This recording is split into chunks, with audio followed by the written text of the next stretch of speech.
Well, thanks again for sharing some time with me and our channel here at the Staple Crew. I've got a fun story or two, and I usually mix a couple of them in there. This is a fun story about a man from went basically from rags to riches that I worked for many years. And I have a little bonus tip here tonight. I have an altcoin for everybody. That's right.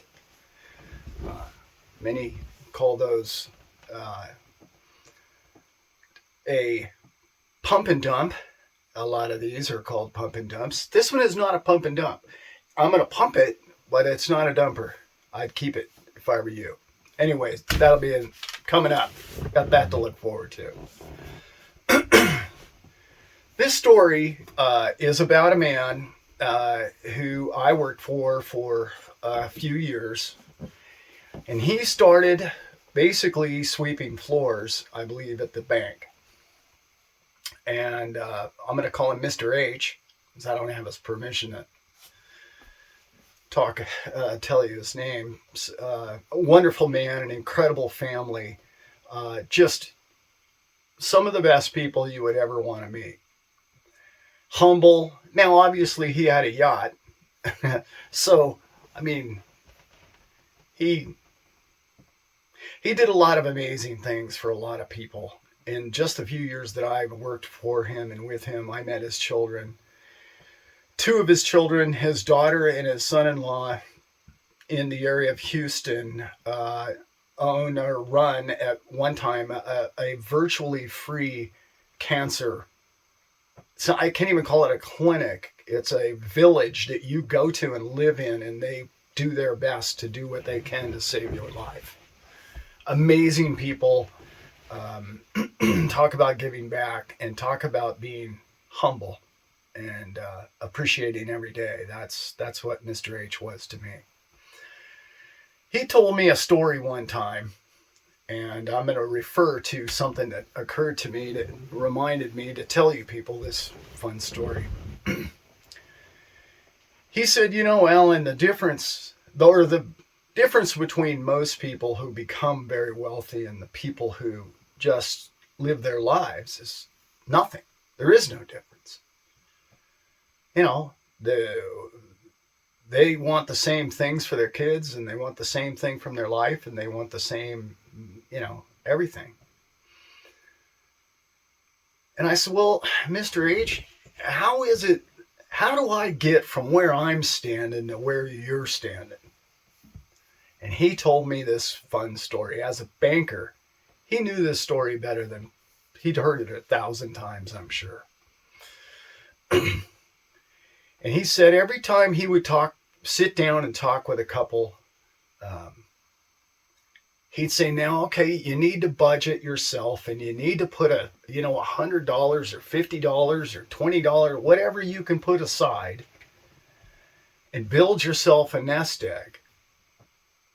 And then that nest egg can work for you.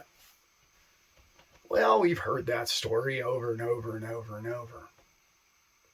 And I said, so, Mr. H, why is it or how is it that everybody fails that one? And he said, it goes like this, Allan. There's always a washing machine that breaks. There's always Christmas comes along, and you just can't refuse buying your children the best things that you can give them, because that's why you work so hard. There's always a new set of tires, and the car broke down, and there's always a reason for why you couldn't just save an extra $20 a month. There just always is. They're not excuses. They're not anything to blame or anyone to blame. It's just how people live their life, Allan.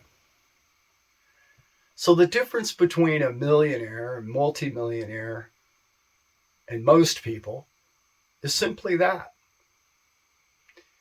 You have financial obligations, and you were never able to scrape up enough money, and it only sometimes take you If a good friend of yours or an opportunity comes across you, and it might only take $2,500 or $5,000 that you might have, 10 grand that you have sitting there, and you have it, and you're there. You've got that capital for that opportunity of a lifetime that hits you. And that's what he told me. He gave me a bunch of other fundamental reasons, but that was the principle of the story. And it bears repeating because it's so true. Not everybody needs to be wealthy. Not everybody wants to be wealthy. We're all pretty happy folks if you just ask around. And that leads me to my today's story. We have a small little hobby farm here that we really like, and we're pretty proud of some of the hogs we have and some of the chickens we have. Well, it got on the interweb, and some people found out that we have these prize chickens, and these people called me up, I want to say a week or two ago. Hey, we'd like to come up and see your place. And I said, we'll give you a rooster. Come on up. You just further the breed, and we're just happy to help you out, and we can answer some questions. They brought kids and everything else. They must have been here 2 hours. And we got to talking about just about everything in life, as, good people do. Amazing people. I was so taken by this entire family, and well-behaved kids, and just everything about them. Just they were talkative, and those are my favorite kind of people. I like talkative people. And honestly, I didn't bring it up first. They started talking about cryptocurrencies. And I was talking about one of my hobbies that I used to have is I like to build guitars, and so he's a musician. He started telling me about he plays in a mariachi band, which I love mariachi bands, and so he was telling me, he plays the accordion, and they do weddings and stuff, and I was just like taken by all of his stories. But he said to me, and his wife had said to my wife, that's one thing that a lot of people, and I'm hearing it more and more, and it essentially goes like this. We love the idea of crypto. We're understanding the dollar's not holding, it's not holding water. There's leaks in that bucket, and what do we do? And crypto's an opportunity. Maybe that's something we should get involved in. And then everybody always tells us to buy Bitcoin. And then we look at it, and I looked at it as $42,000. We can't have $42,000. We don't have that kind of money.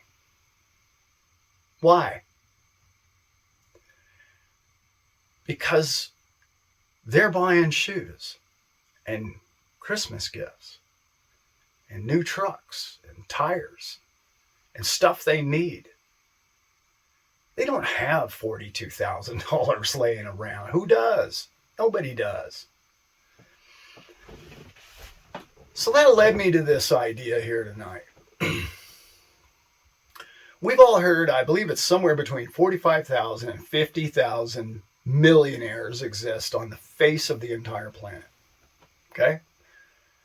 That means if you subtract what Michael Saylor owns, I think he's up to 100,000 Bitcoin at this point. Something like that.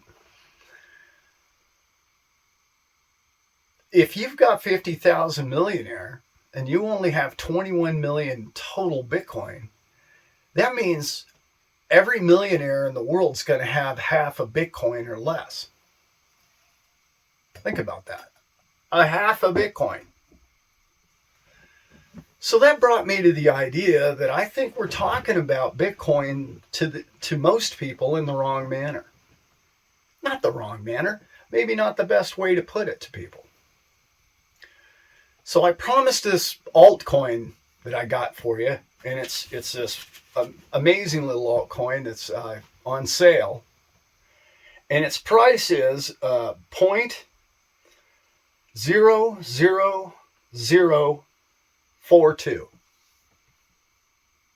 And it's called a Satoshi. Yeah.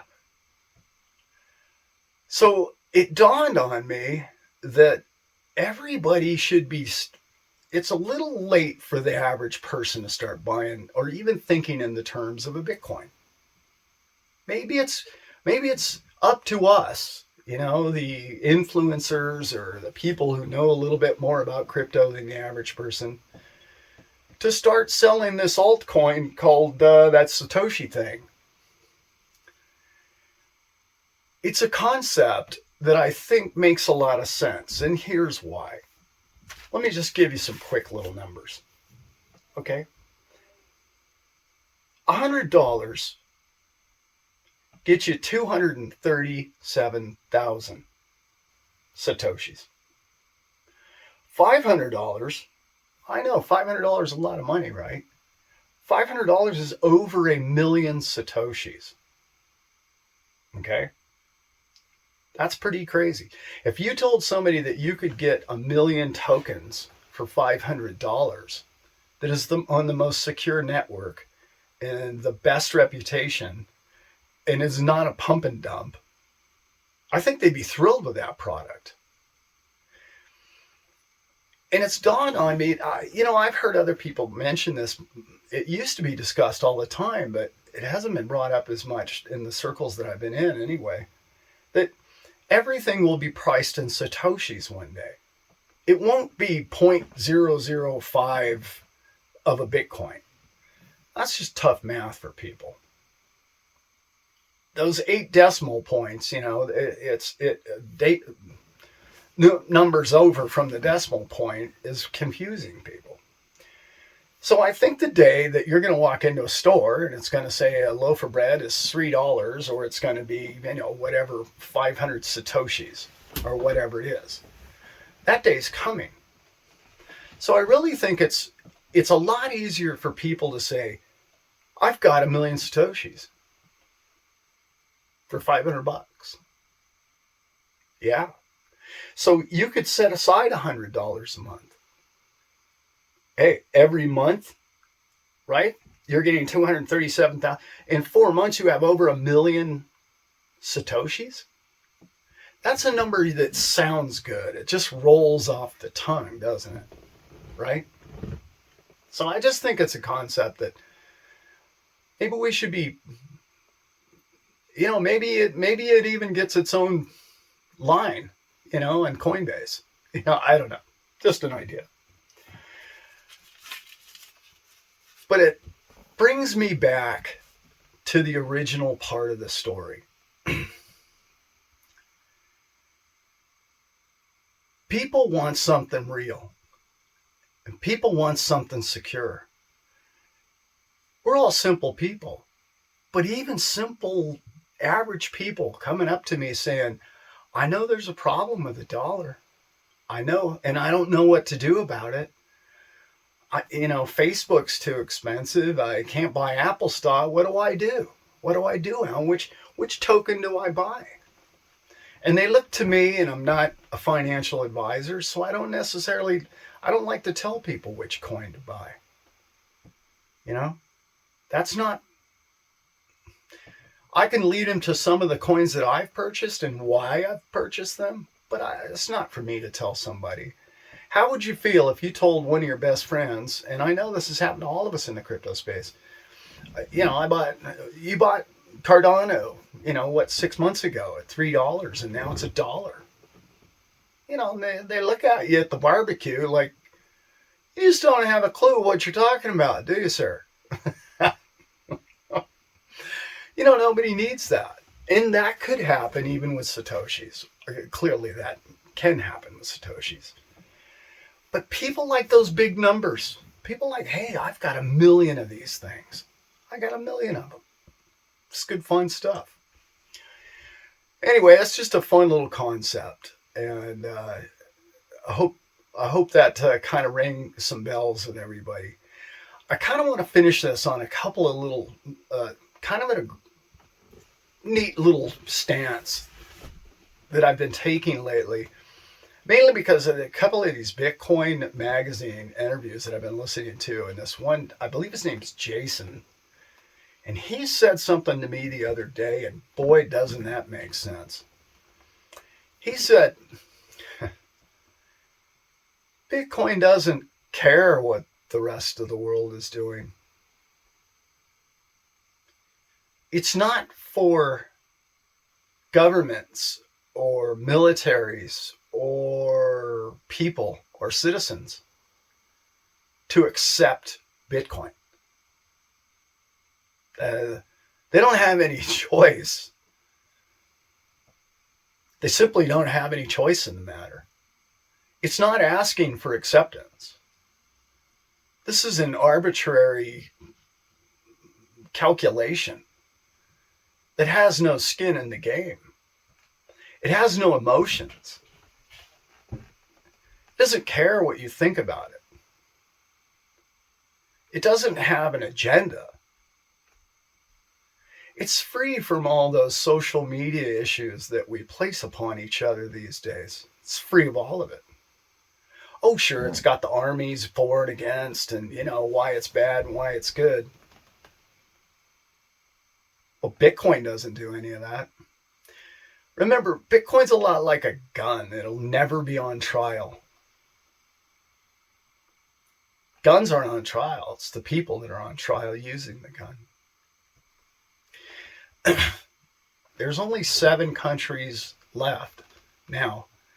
There used to be 8 that have banned Bitcoin. And 4 of those countries only ban it for mining. It's not illegal to own a Bitcoin in all but 2 of those countries. So